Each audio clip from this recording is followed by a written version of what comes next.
అర్హులైన జర్నలిస్టులందరికీ ఇందిరమ్మ ఇండ్లు మంజూరు చేస్తామని రాష్ట్ర రెవెన్యూ, హౌసింగ్, సమాచార, పౌర సంబంధాల శాఖ మంత్రి శ్రీ పొంగులేటి శ్రీనివాసరెడ్డి ప్రకటించారు. గ్రామీణ ప్రాంతాల్లో నిరుపేదలైన జర్నలిస్టులకు, అలాగే వృత్తి నిర్వహణలో చనిపోయిన జర్నలిస్టుల కుటుంబాలకు అత్యంత ప్రాధాన్యత ఇస్తామని ఆయన తెలిపారు. వృత్తి నిర్వహణలో చనిపోయిన జర్నలిస్టుల కుటుంబాలకు నెలసరి పెన్షన్, తీవ్ర అనారోగ్యం, ప్రమాదాలకు గురైన వృత్తి నిర్వహించలేని స్థితిలో ఉన్న జర్నలిస్టులకు శుక్రవారం నాడు నాంపల్లిలోని ప్రెస్ అకాడమీ కార్యాలయంలో చెక్కులు అందజేశారు. ఈ సందర్భంగా మంత్రి గారు మాట్లాడుతూ, మండల, నియోజకవర్గ స్థాయిలో పనిచేస్తున్న జర్నలిస్టులను ఆదుకోవడానికి ప్రత్యేక కార్యాచరణ రూపొందిస్తున్నామని తెలిపారు. మంచిని మంచిగా, నిజాన్ని నిర్భయంగా సమాజానికి తెలియజేసే దాంట్లో ఎంతోమంది జర్నలిస్టులు ఆణిముత్యాలుగా పనిచేస్తున్నారని ప్రశంసించారు. జర్నలిస్టు వృత్తిని నమ్ముకొని తన జీవితం మొత్తం ఆ వృత్తికి అంకితమైన వాళ్ళు ఎంతోమంది ఉన్నారన్నారు. ఆనాటి ప్రభుత్వం అసంపూర్తిగా వదిలేసిన ప్రెస్ అకాడమీ భవనాన్ని చిన్న చిన్న మరమ్మతులు పూర్తి చేసుకుని ఈ నెల చివరిలోగా ప్రారంభిస్తామని తెలిపారు. విడతల వారీగా రాష్ట్ర ప్రభుత్వం మంజూరు చేసిన 42 కోట్లను ఫిక్స్డ్ డిపాజిట్ చేసి దానిపై వచ్చే వడ్డీని జర్నలిస్టుల సంక్షేమం కోసం అకాడమీ ఖర్చు పెడుతుందని, జర్నలిస్టుల సంక్షేమానికి ఫిక్స్డ్ డిపాజిట్పై వచ్చిన వడ్డీ ఆధారంగా ఇప్పటి వరకు 22 కోట్లు ఖర్చు చేయడం జరిగిందన్నారు. మరణించిన జర్నలిస్టుల కుటుంబాలకు చెందిన 597 మందికి ₹1,00,000తో పాటు 5 సంవత్సరాల వరకు నెలకు 3,000 పెన్షన్ చొప్పున, వారి పిల్లలకు ట్యూషన్ ఫీజు కింద 1 నుండి 10వ తరగతి వరకు చదివే పిల్లలకు నెలకు ₹1,000 చొప్పున గరిష్టంగా ఇద్దరికి అందించడం జరుగుతుందని తెలిపారు. ఇప్పటి వరకు ఈ ఖాతాలో మొత్తం 8,98,39,000 ఆర్థిక సహాయం అందించడం జరిగిందని తెలిపారు.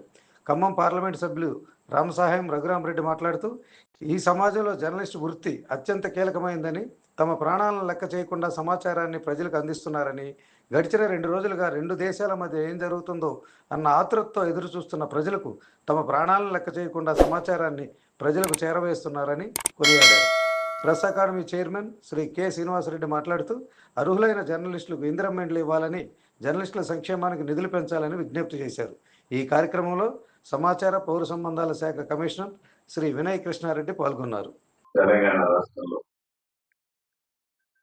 రాష్ట్ర ప్రభుత్వం జర్నలిస్టుల కోసం ఒక ప్రత్యేకమైన నిధిని ఏర్పాటు చేసి, ఆ నిధి మీద వచ్చే ఇంట్రెస్ట్తో వివిధ కారణాల చేత ఏ జర్నలిస్టులు అయితే ముందు చెందుతారో, ఏ జర్నలిస్టులు అయితే ఆ కుటుంబం నుంచి కానరాని లోకానికి వెళ్తారో, ఆ కుటుంబం ఆర్థికంగా సంక్షోభంలో ఉండొద్దు, ఉడతా భక్తిగా ఆ కుటుంబాన్ని ప్రభుత్వ పక్షాన, ఈ అకాడమీ పక్షాన కొంత సహాయం చేయాలని ఒక మంచి దృక్పథంతో ఈ కార్యక్రమాన్ని ఏర్పాటు చేసుకొని, నాకు తెలిసి ఈ ప్రభుత్వం వచ్చిన తర్వాత ఇందాక పెద్దలు శ్రీనివాసరెడ్డి గారు చెప్పినట్టు గతంలో ఒకసారి హైదరాబాద్లో చేసుకున్నాను. ఈరోజు రెండవసారి చనిపోయిన జర్నలిస్టులు 38 మంది కుటుంబాలకు, అదే రకంగా వివిధ కారణాల చేత యాక్సిడెంట్ లో వికలాంగులైన ఇంకా 8 మంది వారికి ₹1,00,000 చొప్పున ఈ నిధి నుంచి వచ్చే వడ్డీ ద్వారా వచ్చే సొమ్ము నుంచి వీళ్ళకి ఇస్తూ, చనిపోయిన కుటుంబంలో పిల్లలు ఎవరైతే చదువుకుంటున్నారో 5 సంవత్సరాల కింద శ్రీనివాసరెడ్డి గారు చెప్పినట్టు 5 సంవత్సరాల వరకు వారికి కూడా స్టైఫండ్ లాగా ప్రతి సంవత్సరం ఒక కిట్ అయితే 3,000, రెండో కిట్ ఉంటే ఇంకొక 2,000 యాడ్ చేసి ఇచ్చే ఒక మంచి సాంప్రదాయం. అంటే ఈ డబ్బుతోనే ఆ కుటుంబం పూర్తిగా సెటిల్ అవుతుంది అని అయితే అనగాని, వేడి నీళ్ళకు చన్నీళ్ళు అన్నట్టు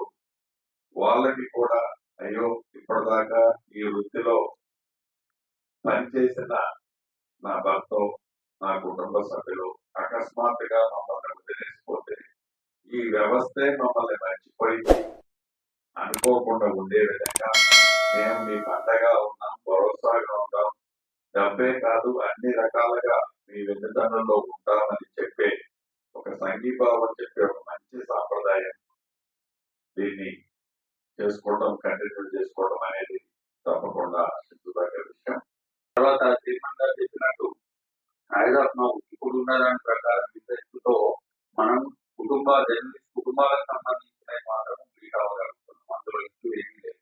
బట్ ఫ్యూచర్ రిక్వైర్మెంట్ ప్రకారం చైర్మన్ సార్ చెప్పినట్టు మనము మినిస్టర్ గారిని రిక్వెస్ట్ చేస్తున్నాము. బట్ యాజ్ ఆఫ్ నౌ మనకి ఉన్న ఇంట్రెస్ట్ అమౌంట్ ఎడ్యుకేషన్ పేమెంట్ కానీ పెన్షన్ కానీ అదే విధంగా